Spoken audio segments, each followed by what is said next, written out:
பெருமதிப்புக்குரிய AVM Saravanan மறைந்து விட்டார். என்னுடைய 44 ஆண்டுகால நட்பு கண்ணாடி பேழைக்குள் கண்மூடி தூங்குகிறது.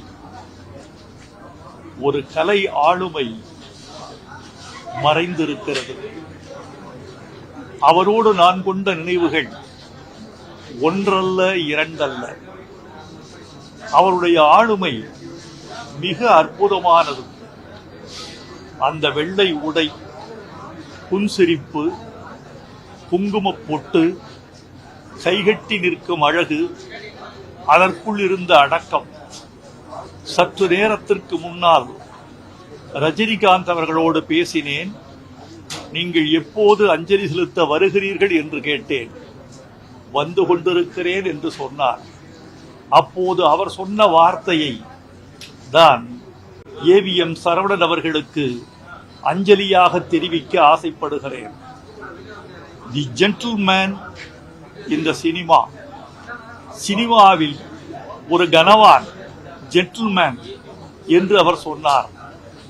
எனக்கும் அவருக்குமான நட்பு 44 ஆண்டுகள் பழமையானது.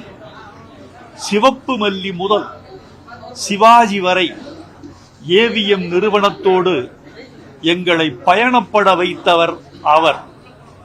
ஏவிஎம் நிறுவனத்துக்கு அதிகமான பாடல் எழுதிய பாடலாசிரியன் நான் என்ற அருமையான பெருமையை எனக்கு தந்தவர் ஏவிஎம் சரவணன்.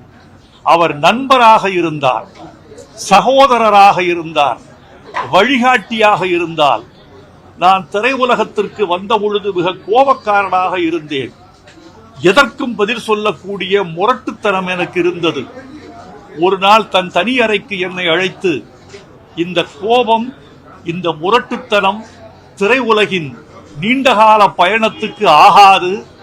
உங்கள் கோபத்தை நீங்கள் தவிர்த்து கொள்ள வேண்டும், முரட்டுத்தனத்தை குறைத்து கொள்ள வேண்டும், விமர்சனங்களுக்கு பதில் சொல்லக்கூடிய ஒரு பழக்கத்தை நீங்கள் விட்டுவிட வேண்டும் என்று அறிவுறுத்தினார். அதன் பிறகு எனக்கு நேர்ந்த வளர்ச்சி முக்கியமானது. ஒரு முக்கியமான பதிவை இந்த நேரத்தில் நான் பதிவிட வேண்டும் என்று ஆசைப்படுகிறேன்.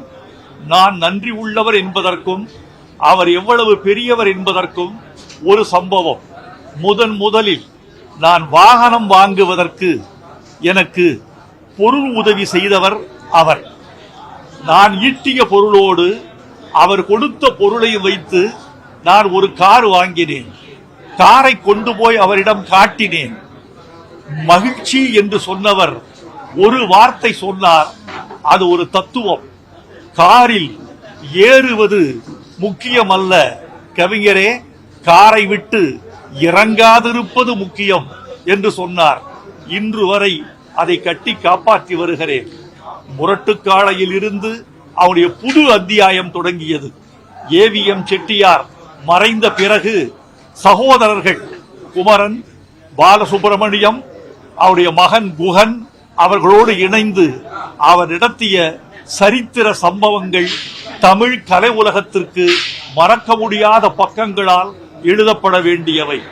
ஒரு தயாரிப்பாளர் மறைந்து விட்டார் என்பதா, ஒரு கனவான் மறைந்து விட்டார் என்பதா, ஒரு சகோதரர் மறைந்து விட்டார் என்பதா, ஏவிஎம் சரவணன் என்ற பெயர் தமிழ் திரையுலகில் மறக்க முடியாத கல்வெட்டுகளில் எழுதக்கூடிய பெயராக இருக்கும்.